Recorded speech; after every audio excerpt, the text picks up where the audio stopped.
So, we are going to discuss about Maurice Merleau-Ponty and his philosophy about perception, about living body and art. So, he was a French phenomenological philosopher. So, his work was mostly in phenomenology, and he was strongly influenced by Edmund Husserl and Martin Heidegger.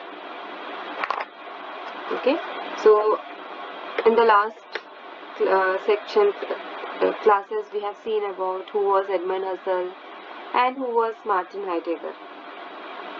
So Maurice Ponty was a French phenomenological philosopher, and his influence was who?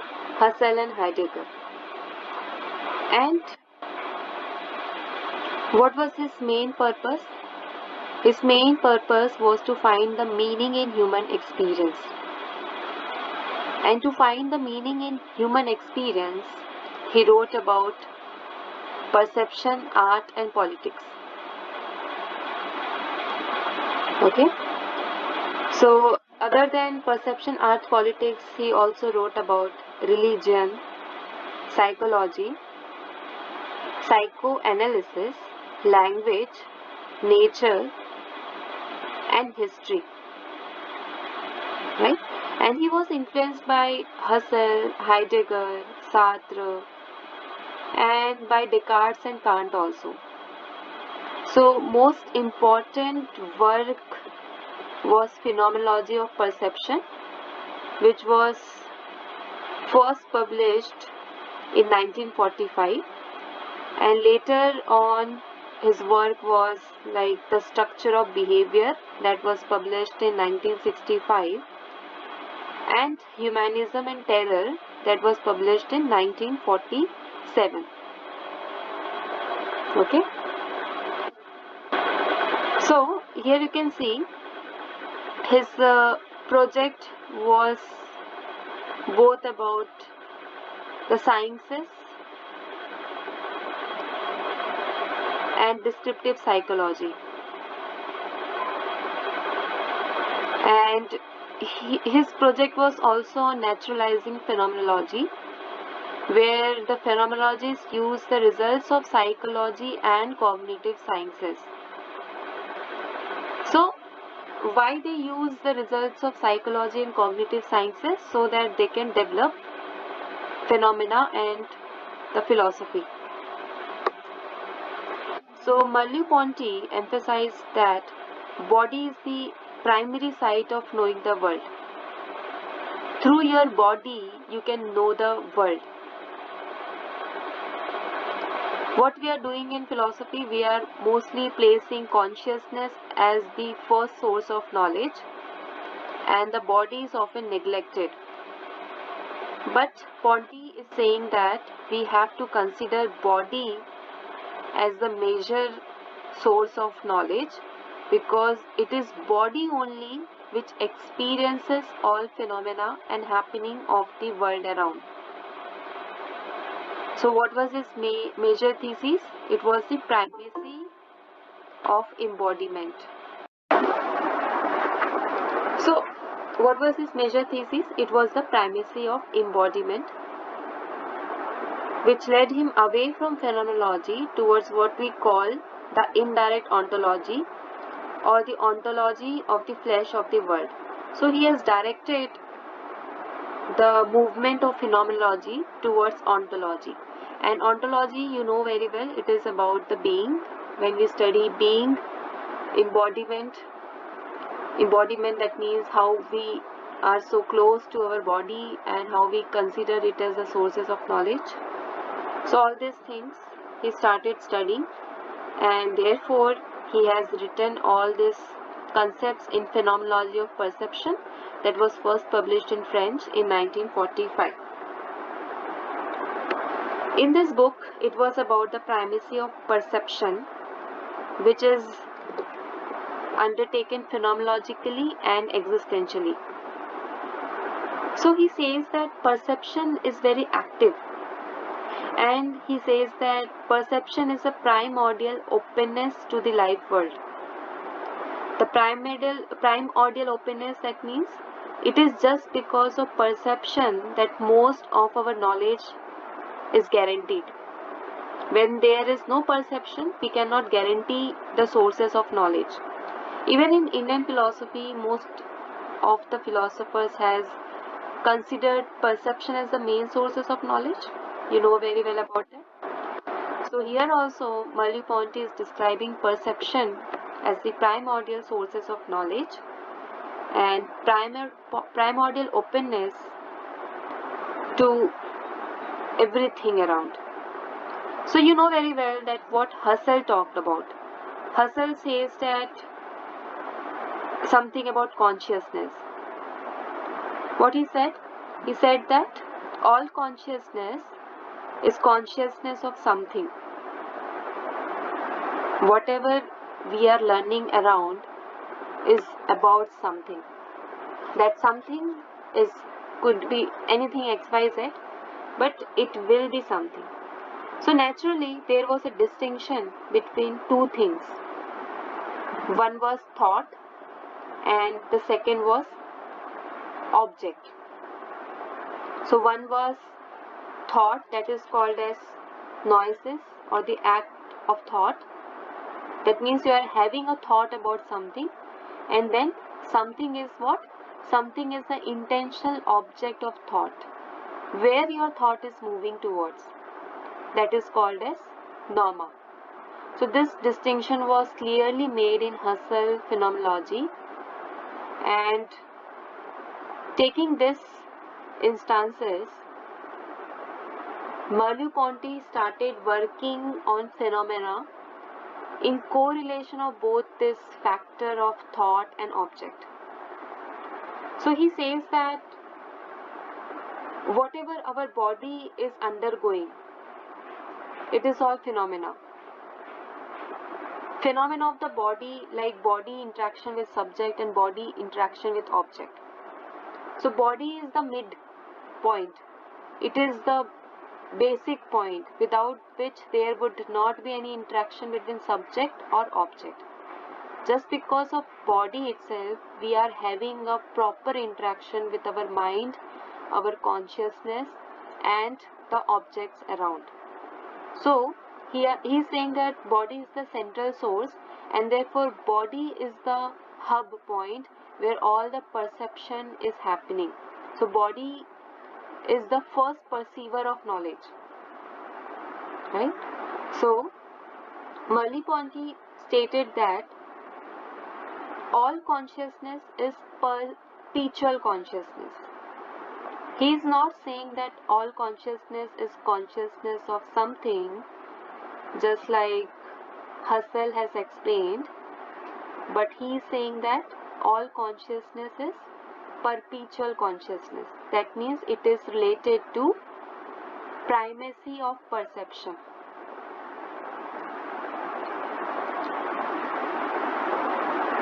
Primacy of perception is there, and he is also saying that this world and the sense of self are emergent phenomena in an ongoing becoming.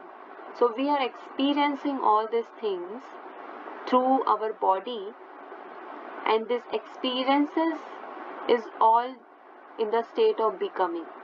That means it is all evolving. Now let's see what he talks about body.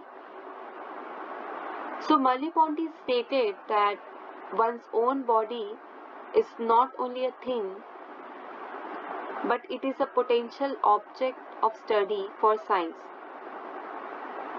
Right? Why he is focusing so much on body? Because body is our permanent condition of experience, which he stated as perceptual openness to the world. He said that when there is no body, there is no experience. Just because of our body, we are having an experience.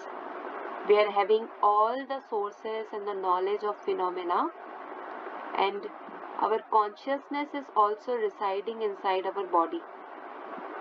So the body is the major thing that we should talk about. And because he is talking about body as the main thing, and therefore his philosophy was diverted towards ontology. That means from phenomena towards the being. So, what does the primacy of perception signifies? When we say that perception is the main thing, then that means experience is also the main thing, because what perception is doing? Perception is creating our experiences. It is helping us to gather knowledge. Yes, no, I just agree. Yes. Right. Yeah. So, he says that the primacy of perception signifies a primacy of experience, and therefore perception becomes an active and constitutive dimension. So I will just quote his philosophy. He says that insofar as I have hands, feet, a body, I sustain around me intentions which are not dependent on my decisions and which affect my surroundings in a way that I do not choose, unquote. So what does it mean? He's saying that as far as I'm having all this perception, sources of perception, so most of the time it happens that I'm not choosing what to grasp, right? It is happening all naturally from my surrounding. What my body is perceiving, I have no clue. It is just because it is absorbing the surrounding and therefore it is evolving. Right? So most of the choices, most of the freedom that we talk about doesn't actually happen because our body is perceiving 24/7, and 24/7 we cannot make choices. When we talk about conscious choices, it comes from our right intentions. Okay, so intention, if we set right, then only we can say that there we are making decisions, there we are making choices. But here the things are different, and therefore he is saying that primacy of perception is very important. Other thing he is saying is expressivity. Like body is expressing also. It is intrinsically as well as extrinsically expressing. Extrinsically, you know that it is like behavior, right? For example, if there is something wrong going around, your body will automatically start reacting towards it. Without even your thought, your body will start reacting. So that is expressivity, which is natural to our body. And intrinsically also it reacts. Suppose you consume some medicine that is not good for your well-being, then your body starts reacting. You will start feeling anxiety, nervousness, and most of the things. So our body has this expressivity. Right? So first of all, he talked about the perceptual experience of body, and the second thing he talked about the expressivity, which is determined by the structure of behavior. So, because of all these things that our body has in it naturally, he led towards the other thing, that is towards the language, culture, influences, because all these things has a major impact on the evolution of our body. So that is the reason he laid importance on the concept of art, politics, religion, because all these factors are determining the state of our body. It is determining the expressivity of the body. Okay, so his main work was in all these subjects like art, then religion, then politics, and history. So the object of perception is immanently tied to its background, to the nexus of meaningful relation of objects with the world. It means that whatever we are perceiving around is related to the objects within the world. That means very simple, like whatever we are perceiving, it's the perception of an object itself. It is not something external to the object. Whatever is in our surroundings, that's the only thing that we are perceiving. So our perception of the object through all perspective is not that of a propositional or clearly delineated perception, but it is the body's involvement and understanding of the world. So our body is very important, and because of our body only we are into the process of becoming. That means evolving, continuously evolving into something new, because our body is absorbing through the culture, language, art, and then it is evolving. So the book Phenomenology of Perception makes sense. It is very important, that talks about the primordial experience of our body, the primordial perception, and the natural tendency of our body to absorb the happenings of the world. So you remember Husserl philosophy, he also talked about happenings, then presence, then how our consciousness is affected by all these things. But here Merleau-Ponty says something different. He says that not the consciousness, but the body is getting affected primarily. After the body, consciousness is getting affected. So the first thing that is getting affected is body. Okay? So, language.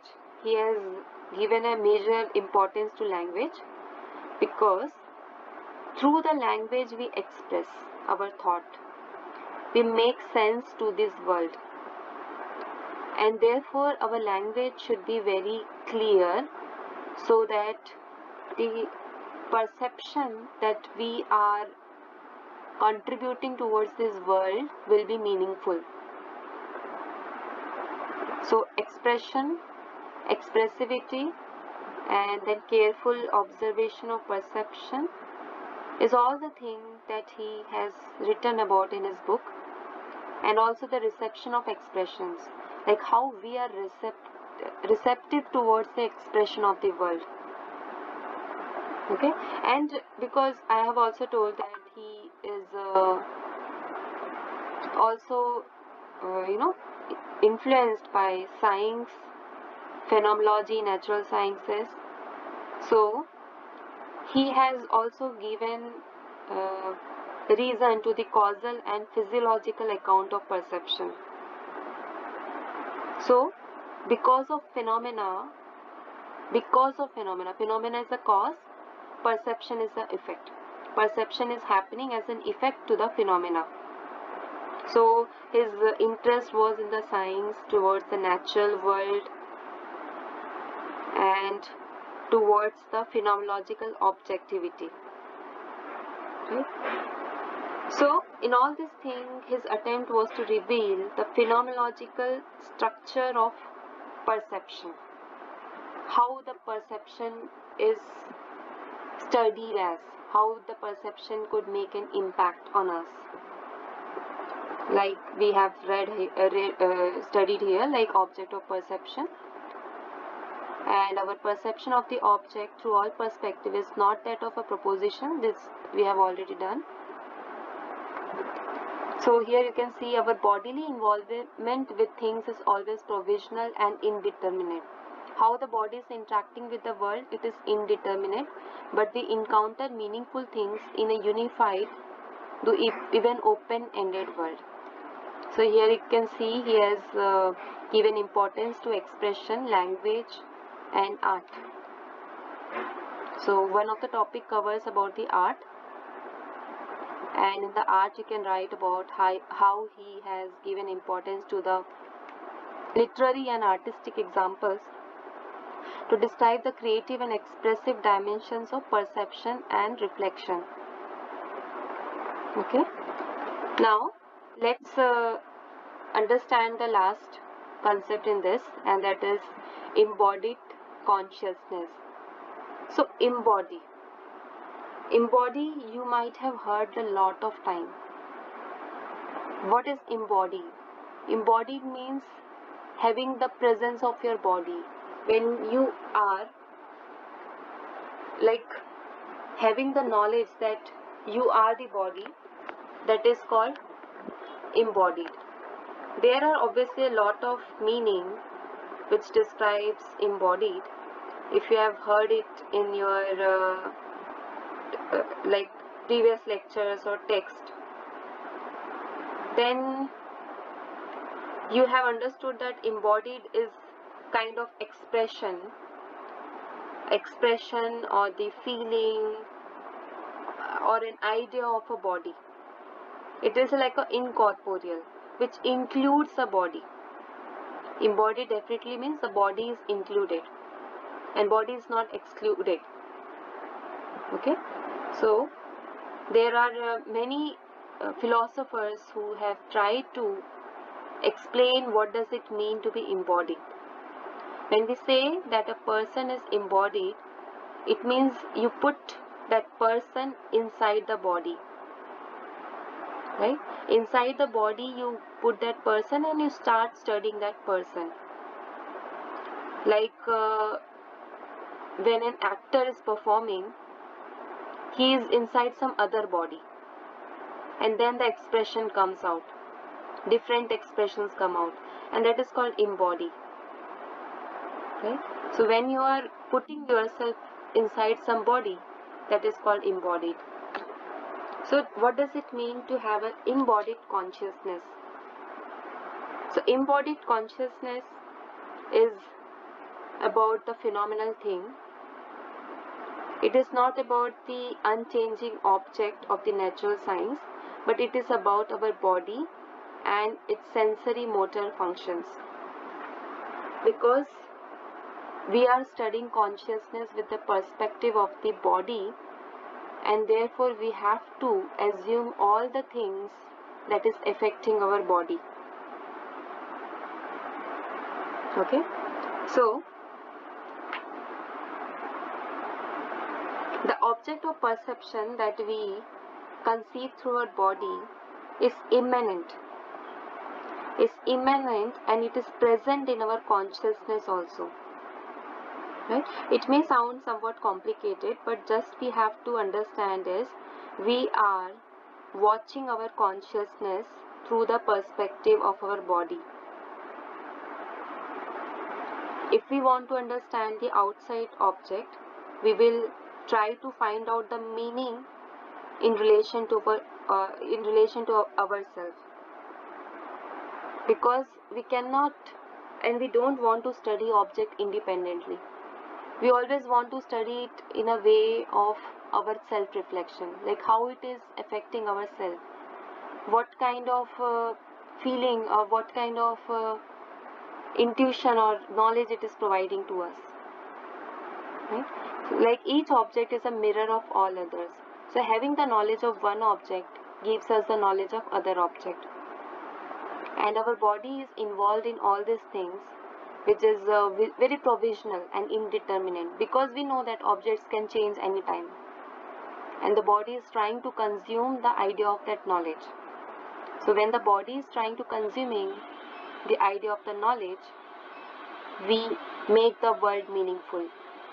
And this meaningfulness is leading towards the open-ended world.